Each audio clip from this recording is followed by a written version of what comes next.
Hi, this is Carol Madden with Estate Sales News. We're here in West Hills, California today to see Will and Michelle Munyon of Munyon & Son Estate Sales at a rather unique sale. So let's go up and say hello. Hi, Carol. Hi, Michelle. Hi, Carol. Will. Good to see you again. You too. Welcome. Come on in. Thank you. Thank you for having me. This is such a unique sale. I'm very excited to show everybody on Estate Sales News. Will, why don't you tell us a little bit about this? Okay, on the cabinet right here, if we look in the display case, that's filled with all sorts of turquoise, all sorts of silver, all sorts of Indian jewelry, all sorts of incredible, unique items. It's American Indian jewelry on an extraordinary level, collectibles on every, just in every genre. And on the wall there you have all sorts of European portraits on porcelain, all sorts of ladies and children and that kind of stuff, antique 19th century type work. And then the crowns, those are two coronation crowns. The larger one, I believe, is from the 1901 coronation of Princess Victoria Patricia of Connaught, which is Queen Elizabeth's or Queen Victoria's granddaughter. Those are two crowns. What's special about the two crowns is they have 4 crowns and 4 fleur-de-lises, which is a special mark of bloodline royalty, and they were unique. And at that time, when they were used, they were accepted. After the coronation, they were changed and new rules were set up because only the royalty and the bloodline could wear the 4 crowns and the 4 fleur-de-lises. And in this cabinet right here, we have tons more of sterling. We have all the bowls, the mirrors, all the unique, incredible items. This guy was a collector extraordinaire. Everything that he collected was absolutely incredible. And in the cabinet here, we have jewelry, we have Lalique crystal, we have perfume bottles, we have, again, all the portraits on porcelain, all the many 19th century French pieces. There's even an 18th century pair of portraits in there with all the jewelry and everything there.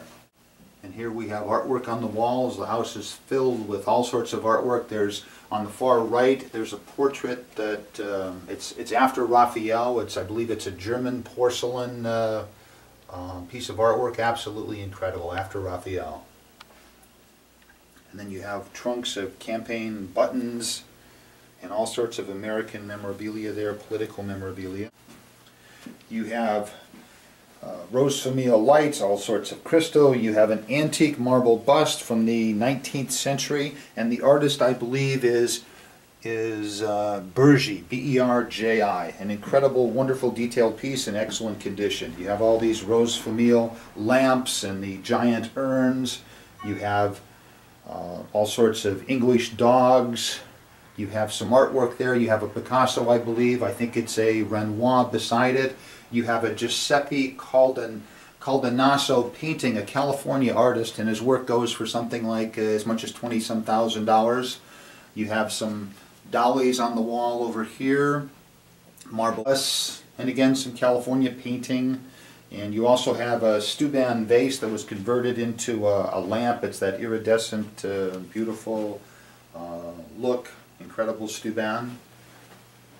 Then you have an antique secretary with a leather top pull-out with all the various Amari and rose medallion items in there with some jade carvings and other examples of Oriental artwork, some cloisonne.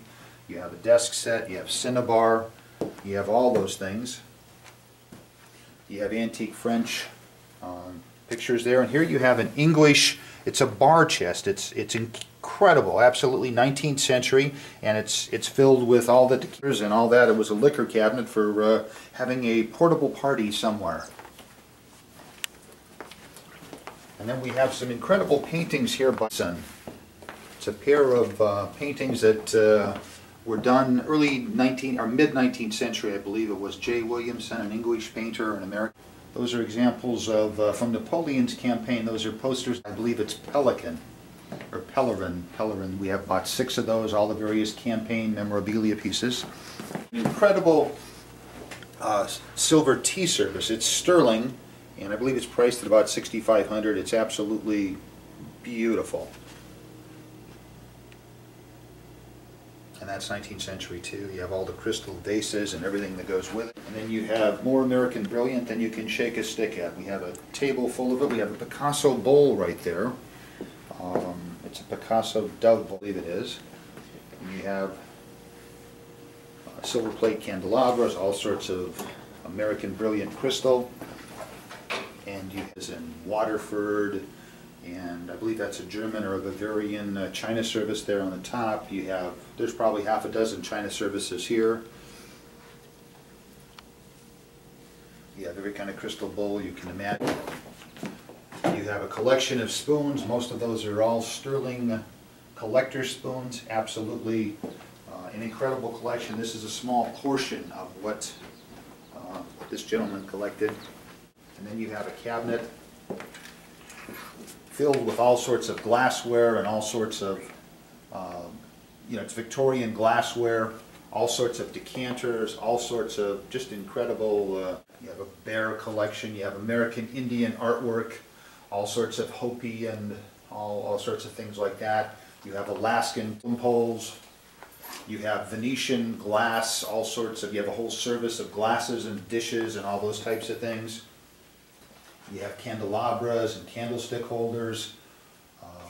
You have everything in all the blue and white here. And now you have all the Orientalia. You have the altar there, the prayer altar, and you have a wonderful Chinese screen, antique, with all the mother of pearl and jade. You have all the various items there, all the crystal,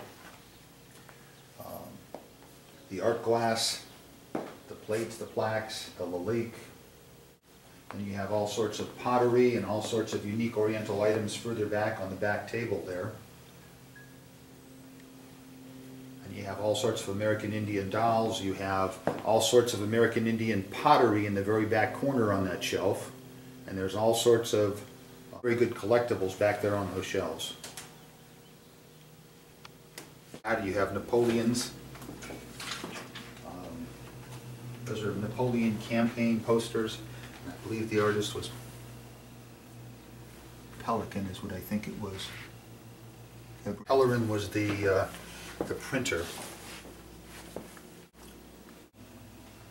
And those are two etchings by, I believe, Oplert. A small little portable organ for a very small church. Artwork on all the walls.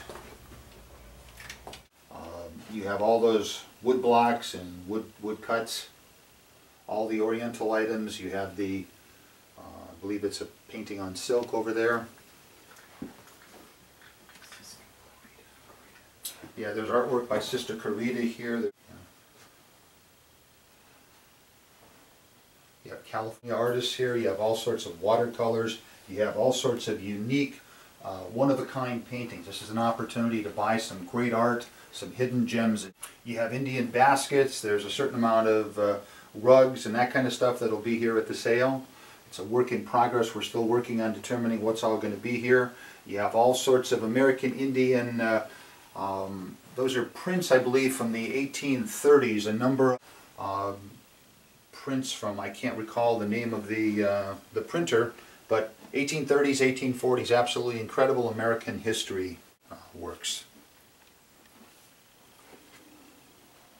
Incredible marble table. It's absolutely spectacular. It's a very large, very heavy, old table, and you're looking at the back of the marble right there. That's why it looks like that. Absolutely a fantastic piece. The gateway to the English room, which is filled with English memorabilia. You've got everything that you can imagine. Those are lithium. That particular one of Prince Charles is actually signed by Prince Charles, and I believe it was bought at a charity auction for a considerable sum. We're going to be actually looking at the royal standard of Princess Margaret. It was wherever Princess Margaret traveled, this was the flag that flew wherever she was in residence. This is actually the flag that traveled with her for, I believe it was decades. Wherever she resided, that room. It's filled with books and Hollywood memorabilia and just about everything you can possibly imagine. I don't know exactly where we're going to handle it, but we're working. And then we have the St. Bernard room. The gentleman was obviously a fan of all the dogs out there. So we've got We have an umbrella stand filled with umbrellas and canes and that kind of stuff, and so various furniture items. There's glasses and scales and more dogs and chairs with dogs on the arms, carved on the arms. Every detail or extreme you can imagine. This guy obviously loved dogs. Victorian tables, and it's an English grandmother clock. I believe it's by John Thompson, 19th century grandmother clock. Very, very special and very cool. Well, I certainly do appreciate it, and I'm very happy to have been able to come out here to West Hills, California, to be able to preview this and show the readers of Estate Sales News what's coming. Thank you both so very much. You're welcome. Thank you so much for coming, Carol. We really appreciate it.